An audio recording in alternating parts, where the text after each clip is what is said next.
This is how to attack in chess with one e4. In these 6 games against opponents of increasing ratings, I will show you the most aggressive plans for white in the French and modern defense, Stafford Gambit, Philidor, and last but not least, the Sicilian defense. Get ready for some violent chess. Let's go. First game, we are in the French. We have the white pieces, always important to go with 2 pawns in the center. And now I love to play the move knight c3 because when it's about trading, I like to have my opponent trading first so that I can bring the knight, in this case, to the center of the board. Very strong, very powerful.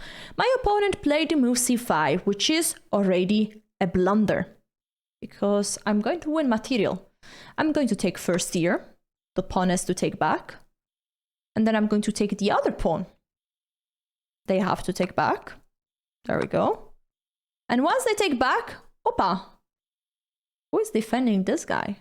Now the question is, do I take with the queen or do I take with the knight? I'll take with the queen, because after the queens are traded, my attack is not over. Since I'm still threatening a huge fork on c7. Okay, they are not trading the queens, which I'm also happy about. I will go with the bishop here, blocking the... They're attacking the queen. That's very smart. Let's go with the queen here. This is a very dangerous square for them because I'm attacking directly the pawn in front of the king. And if I can take here with the queen protected, that's checkmate, right? So in order to do that, I need to first grind a little bit, bring the pieces out, but maybe one day we can do that. For example, now I will bring the queen back to g3, and already this pawn is free, is hanging. I'm threatening to take it with the bishop, and then to attack this other pawn. And we have it. We take here. This is the most basic way to attack the king. Attack the g7 pawn, or the h7 pawn with 2 pieces. One of them is the queen, the other is another piece, and you can deliver a quick checkmate. Okay, great move by my opponent. They are blocking, interfering with the attack of the queen, but now I'm trying to attack the bishop. They are taking the right piece. Now I'm taking here anyway, and I opened up the file for the rook. So the attack is still going on, but I love that they are very resourceful here. I still didn't castle. My king is still in the middle of the board, but at the right moment, I can always go for long castle, and my king is going to be absolutely safe. They're moving the king to defend this pawn, but I think this is a huge problem because I'm going for the move g5, attacking the knight and attacking the pawn. The pawn cannot take, and once the knight is moving, this guy is crying. I'm not taking right now because the knight is protecting, but now I go for long castle. And why did I do this move right now? Because I want to use my bishop. I really need my bishop for the attack. And the bishop was pinned. The queen was pinning it. So bishop here is my next move. And then I can either take or push. So many ideas. Okay, the rook is interfering. I'll give this check. And now that the king has been moving, we can take with the pawn. And look at the square. We are controlling it with the queen. And with the pawn, knight takes was one of the only moves, but unfortunately this is still checkmate. GG's. We are in the modern defense. And I want to show you one of my favorite plans in chess. And it occurs every time there is opposite side castling. What you need to do with both colors is to try to attack as quickly as possible the opponent king. Now, they're doing a very good job because they want to play the move b4, attacking my knight. My knight needs to move, and then I lose the central pawn. So before try to strike with my attack, I have to take care of this. And I will play the move e5 because I want to win a tempo. I want to say to this knight, bye, go away. If the knight goes in the middle, I might even consider just trading it off. Then they have to take either with one pawn or the other, and then I can start to roll on the king side. Usually in chess, players like to trade. But actually, it's not always a good idea to trade, because right now, what they did by trading this pawn for that one is to open up this bishop. And this will let us go for the most typical plan every time that the bishop is in fianchetto, which is to try to trade it off, so that all the squares around the king are like Swiss cheese. Know the Swiss cheese? Emmental, Google it if you don't know it, is a cheese full of holes.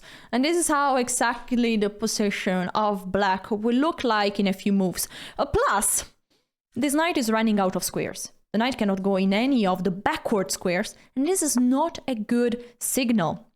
Usually, once you go forward with a piece, you need to make sure that if it's attacked, you can go backward. And the more forward you go with a piece, easier is for your opponent to simply play a move and attack it. And now the knight is just completely out of squares.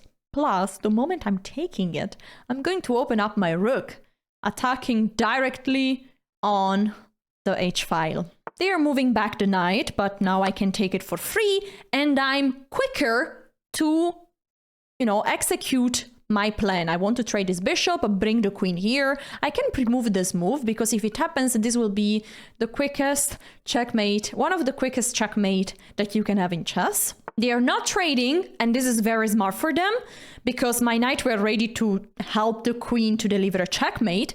Now, very important. My plan is to push this pawn and to trade. But I need to do it in the right way. And the right way is to first push this pawn and then trade this bishop. Because if I would first trade this bishop, after king takes, I push this pawn, then they have a typical defense, which is pushing this pawn to block. Instead now, I'm able to push, meaning that at the next move I have a great combination. I can now trade this pawn. The rook is open, meaning that now the queen on h6 is going to be protected.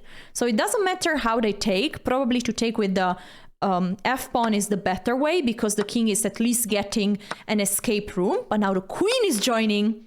The king has not many squares. If the king goes back, this is just checkmate. So the best try is to go with the king here.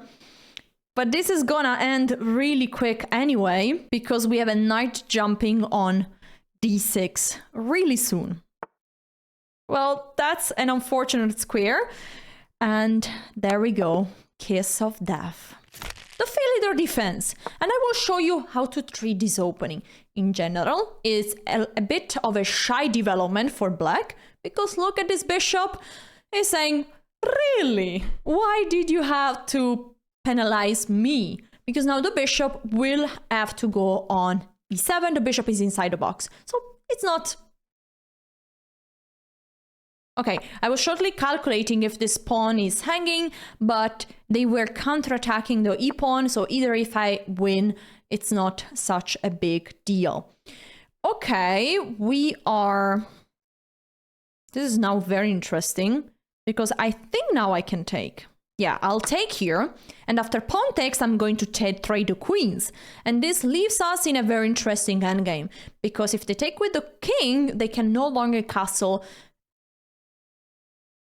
Is this a trap or what? Is this a trap or what? I will just take the pawn. I like to fall for traps, So I want to see what's your plan. Now I will just develop the bishop here, because it seems logical. I'm pinning the knight. I'm ready to castle. What could go wrong here, right? This move is so tempting, so I will play. I'm really trying to fall for a trap right now. No, I'm kidding. I think it's the best, because the knight needs... If the knight simply goes back, there is nothing. And the knight just went back. So I don't know what is the preparation of my opponent. Whoever is your coach, fire them, because that's not good. Okay, so I'm trading. I have an extra pawn, so I'm happy to trade material. Now I will keep going with the move castle. If they take here, I will have to take with the pawn, meaning that I'm creating a small weakness, 2 double pawns. In general, this is a weakness, absolutely. But I don't mind having 2 double pawns if in exchange I get the powerful bishop here. My bishops are very strong in such an open position, and they Basically, why is the bishop here so strong? Because with the 2 bishops, you can control all the squares on the board. Now, what to do? What to do? What to do? I could even think about playing the move f4, just telling this bishop, all right, buddy, go take my horse. All right, now we take back with the pawn and we have the bishop here. How do we attack? I will show you how to use the 2 bishops against this king. And the 2 best diagonals right now are probably these 2. So I will have to advance somehow my pawns to create space. Okay, let's start with this one immediately because the queen was attacking this pawn and now we are defending plus advancing with the pawn. The queen has to move one more time. And if the queen moves in any of these 2 squares, we're just winning a tempo with the bishop. Oh, by the way, I can see this coming in the comments already. I know what you guys are going to write, okay? I know this you were going to write. I know you. But you're good. It's always important to try to doubt my moves. This was a free cheese macaroni. Very tasty. Okay, so the queen is still here. So my next move is going to be anyway bishop d3. Except if they're taking this pawn. Oh no, I'm kidding. I will play this anyway because the queen is protecting. That's pretty good. Now I'm not sure anymore. Yeah, because this rook is under attack. And you know what's the... Ooh! Look here. It's very nice. I'm sorry, I'm a bit weird sometimes. But I just have fun. So now... Oh no, my bishop. Oh no, my bishop. So there was the problem that if I would move... My rook was under attack. If I would protect the rook, they would have rook d8 attacking the bishop and attacking the other... attacking the queen and the bishop behind. So I would be in trouble. I would lose material. But this move is now super tricky because I'm defending the rook. And if they take, bada boom, discovery, check, attacking the queen. I win the queen. I'm very happy. Now, what they are doing? They didn't fall for the trap, but they are giving away a knight for free, which I'm very happy to take. Extremely happy to take. Still, I have my 2 bishop. They can't take over there. So maybe they are going to take this pawn. But with 2 bishops, I can show you there should be a very quick checkmate. And I will try to be speedy and aggressive. There we go. Now I bring my rook to the party, attacking the queen, winning a tempo. I'm expecting this check because it's a check. And people like to give checks when they can. Oh, we don't have the check? So, how do we checkmate? The bishop is under attack, but not really under attack, because if they take, I'm going for this. But if I don't defend my bishop, they could play next rook d8. Then I have to move my queen, and I'm in trouble. One more time. So I want to do something about this bishop, and I will defend it like this. Then there is still rook d8. I was thinking about this, but then king here. Okay, let's defend it like this. It's the simplest way, very harmonious, because I'm moving my bishop, but I'm attacking the queen. And I'm removing a piece from a dangerous, potentially dangerous diagonal. And now, how do I strike? Let's bring the queen here. I'm attacking with those bishops, the pawn on h7, and there is pretty much just one move. Just one move they can play. And it's g6. But that's why 2 bishops are so good. The moment they play g6, look at the Swiss cheese around the black king.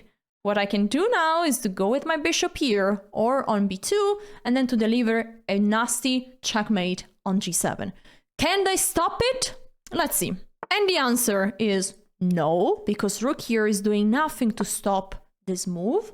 And now queen g7 cannot really be stopped. Actually, there is just one move that is trying to prolong the pain for black, and it's queen b2, sacrificing the queen so that then they can at least block the diagonal. But I will be able to take here with the rook, and then eventually my queen will get to g7.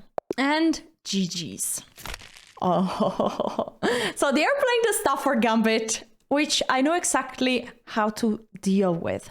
The idea of this gambit is that black is sacrificing a pawn for a very quick attack with the black pieces. Now what they want to do is to go with the bishop here, knight there, queen d6, and attack two very weak points for us. But a very smart recipe to play against is to start with the move e5. I'm attacking this knight, and now there are two squares for this knight to go, either d5 or e4. The most tricky way is this one. And the whole idea is that if I play the move d3, wanting to attack the knight, now they play bishop c5, saying like, oh no, my knight, because if I take, then there is bishop sacrificed, and once the king is taking back, the queen is hanging. That's why here the best move is to play the move d4, ignoring the knight for now, going for the center, protecting the pawn, and we have an extra pawn. So if they don't attack us in any way, we are going to have an extra pawn. And here, this move is not too strong, because we are building the connect 4, which wins automatically a game of chess. No, it doesn't win a game of chess. But I'm winning a tempo on the bishop, and the bishop has to move one more time, and then I will have time to just develop, attack this knight, and the knight has to move. And where is the knight moving, actually? Not here, not here, not here. This is the only square where the knight is attacked by the bishop, but still protected by the queen. But what if I attack the knight one more time? Well, then the knight has this square. But I think that what I could do is simply castle, or even try to play the move f4, knight here, f5, and start winning so much time and so much space by pushing my pawns. Actually, the more I see f4, f5, the more I like it. Okay, they are defending like this. But what if I keep attacking the knight? What if I play queen e2 or f3? Well, f3 I don't really want to, because then the queen is coming here. But let's play queen e2. Now, if this knight moves away, the bishop behind is hanging. So they can't move the knight. And how to defend this knight one more time? There is one remaining way, which is queen d5. But the moment the queen goes there, the queen can no longer go on h4, meaning that the move f3 can be played in full security. There is no problem here, and the knight is now attacked by a pawn, so it has to be moved in order not to be lost. But if it moves, the bishop is falling. So they are losing a piece, and we are at move 10, which is not a great way to start your game. The move castle is very unfortunate, because they are not just going to lose the knight, but they're going to lose another piece immediately afterwards. Plus, I will have a very strong attack against the king. For example, if they take, I will take with the bishop attacking the queen, and once the queen is moving, then I could line up my queen to the attack. But before doing that, since there is a defense after queen h5, I want to castle, bring my king to security, also bring my rook to the attack, and then try to strike at the very right moment. Rook e8, always make sure to look for what could be their idea. Maybe they want to play f6 or f5 to block my attack. I will play first bishop here, attacking the queen. It's fun to notice that the queen cannot stay on this rank. All the squares are controlled by some of my pieces. And I will keep going with queen h5 or rook here, sneaking my rook in. Now, if I play queen h5, there is g6, and then, oops, this is a fork. But can I then sacrifice the bishop to give a mate? Noël would tell me, Alessia, stop looking for the kill if you haven't developed all your pieces. And he's right, but I don't care. I just want to give mate. I'm addicted to it. So now if g6, I will stick around with my queen so that then I can bring my bishop and try to give a quick checkmate.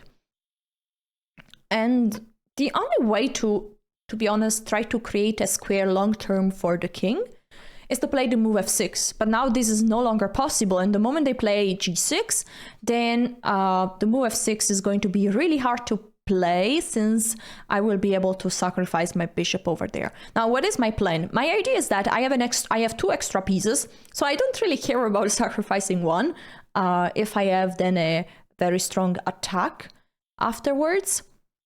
I don't recommend my approach absolutely, but it's fun, okay? And already I see a potential defense for them, and the reason why this is maybe not ideal. Okay, they didn't go for the best defense. They are attacking the center like this, meaning that we can go for rook here and rook h3, which is a very typical way. Now I think it's checkmate. Now I think there is nothing to do to stop the checkmate. Well, actually, the only thing to do is to sacrifice the queen for this rook, because after this, there are no checks whatsoever, and I'm threatening mate, and there is no way to escape for this king. There is no way to create a way to escape. For example, if this pawn is pushed, I'm taking here with the queen, also covering the square, and there is no way to move this rook away, since the rook is also blocked. Well, GG's. This was mate in 2 moves, because black can still sacrifice the queen, and then whatever they play, this is gonna be checkmate. Next game. h6 is a bad move. It's the anti-fried lever. They want to stop the knight from getting there. And the best way to strike here is to go for a very quick attack in the center of the board. They wasted the tempo, so we will go for the move d4. Quick attack. For example, if they go now with the knight out, now I go for the center. And after pawn here, I'm first going to push this pawn in style of the Scotch Gambit, I would say.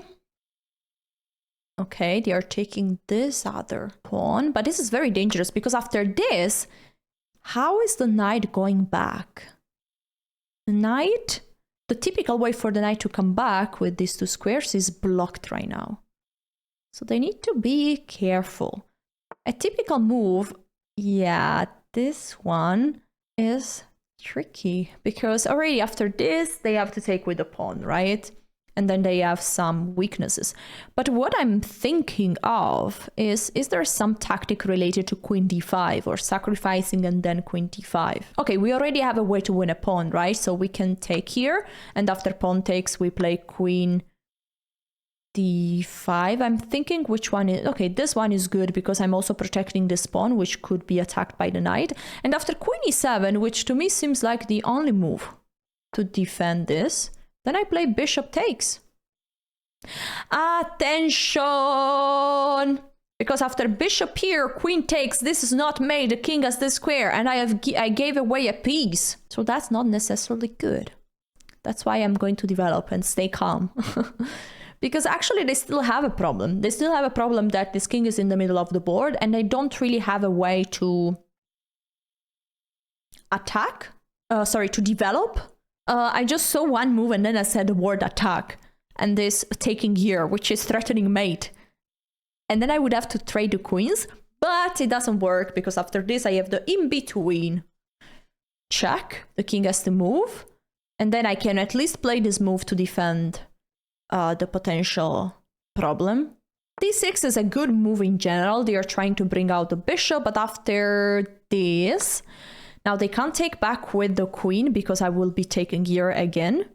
And so they would be in big trouble, actually. And what I'm also doing, attacking this pawn, which I was already attacking, but now the bishop is protected by the queen, right? So this is very strong. And what is this move also doing? Connecting the 2 rooks. So now one rook or the other can join the e-file, looking at the queen and at the king at the same time, which is very, very painful for them. So let's see where they go, actually, what they do with the queen. Like, do they stop with the move f6? That's what they do, but this comes to a very high price. And is that now my rook is coming here, sliding into the queen and king DMs. Yes, that's the only way to stop the attack. But the attack is not over. I'm calculating. So I have this check that is very strong. I could also sacrifice my rook. I could also give a check like this and then sacrifice the rook. And the most basic move that I considered, but I didn't say out loud, is move f4, because I'm just attacking the knight, which is pinned, with a pawn. This is the most typical way. Let's try to calculate that, because that's the simplest way to deal with this position. After f4, they take here, I take there. But now I have so many threats. Sometimes the simplest move is also the best, hopefully. I mean, I don't know if it's the best, but I think so. And because after pawn takes, I have so many threats. The rook is joining the attack, actually, on the f-file. And I'm threatening to take this pawn, opening up the other rook, which would be looking at the queen and the king again. So it's a very tough situation. I was looking at some in-between moves, for example, to move this bishop out. But since they played the move f6, bishop here is no longer possible, because it's just a free cheese macaroni for me. So what do they do? Really sad position for them. Queen e6, this move is already losing a piece, right? Because I could at the very least take, and then this knight is still hanging, but I will do something that I think it's even better, so I will take here, because my queen is protected, so if they are taking, I can take next with the knight. And I even have to consider all the in-between moves, where I'm taking first one pawn or the other, giving a check, and then I will take the queen next.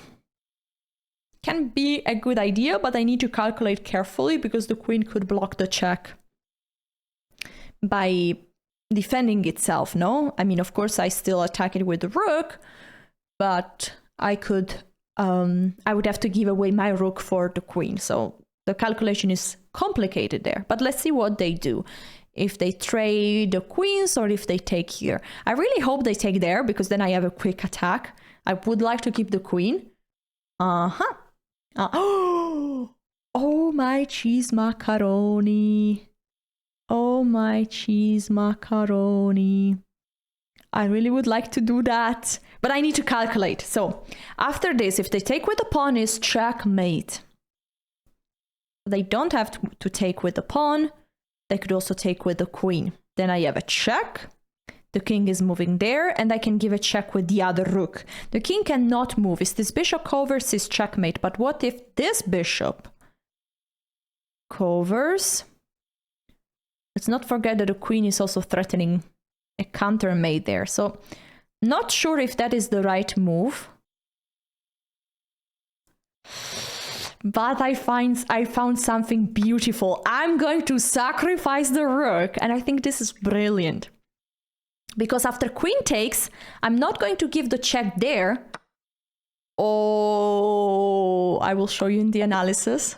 GG's. I'm about to send an official complaint to chess.com, because the move rook take e5 is not only the best engine move, if the rook sacrificing is not brilliant, excuse me. Anyway, after queen takes, not check here, but check like this. Because after bishop here is just checkmate. And the only way is to move the king over there. And now we can take, because the bishop is pinning the pawn. And now it should be mate in a few moves. How to play against the Sicilian defense. We go out with the knight, and we are going to play for the move d4. Fighting for the center, and now we have the strong knight out in the center. This pawn is attacked by the knight. We defend it with the knight. Very important not to push the pawn on e5. Okay, this is the pin variation. They are pinning this knight, meaning that they are attacking this one. So how to defend? Let's defend it with the bishop. So we are ready to castle short. And there is one thing we shouldn't be worried is about the pin. Oh, sorry, the two double pawns. Not really worried about that. I'm going to castle, complete all my development. And one move that comes to mind right now is actually bishop here to stop the king from castling. The only problem is that the queen is attacking over there, this pawn. So after this, queen takes, and they're attacking the bishop and the knight. So that's probably not optimal right now. So we'll go just with the bishop here, protecting this pawn, and we will go for another very typical plan. You're pushing d5, which is usually a good idea. But now I'm taking and I'm opening up my bishops, my two strong bishops. There is a pawn again that is hanging. Let's play the move c4, attacking this knight, which has to move. The knight goes back. And now I will play the simple move rook here. I want to bring my rook to the attack. And if they castle, the king is in big, huge danger, since my two bishops are looking exactly there. I don't want to trade pieces. Nope. Nope, nope, nope. I don't want. But I also don't want to really go backwards with the knight. I would like to go forward with the knight. But I don't have many options right now. Maybe queen g4 is a fun move because I'm attacking and protecting at the same time. Let's go for it. Aggressive chess. I like to play like this. That's the only thing I can do. No, not the only thing I can do, but I like it so much. Attention, this move looks tempting, but is bad because it's just a free piece. Okay, they castled. And now this is gonna be very painful because these two bishops are so good, so strong. We are creating a first threat on g7. There is no way to stop it with pieces defending. You had to play the move f6 blocking the diagonal because now I can simply take and after pawn takes is mate. So now they lost the knight and again the only move is to block the line. Block the line with the pawn, only way. But then we have an extra piece, right?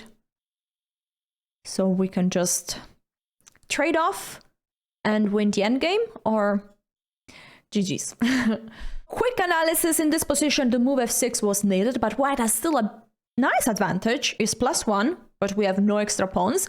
And how could we keep putting pressure? And this is one very important principle in chess. Attack on both sides. The principle of two weaknesses. And while I'm attacking on the king side, I can start to play moves like rook b1, bishop e4 to create a second point, a second target for me.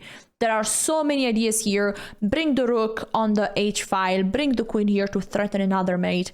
This position is so much fun for white. If you enjoyed this video, you need to check out this one. It's one of the few gambits in chess that is not only super tricky and strong, but is also approved by the engine. Check it out, this is so powerful. Thank you for watching, see you next time.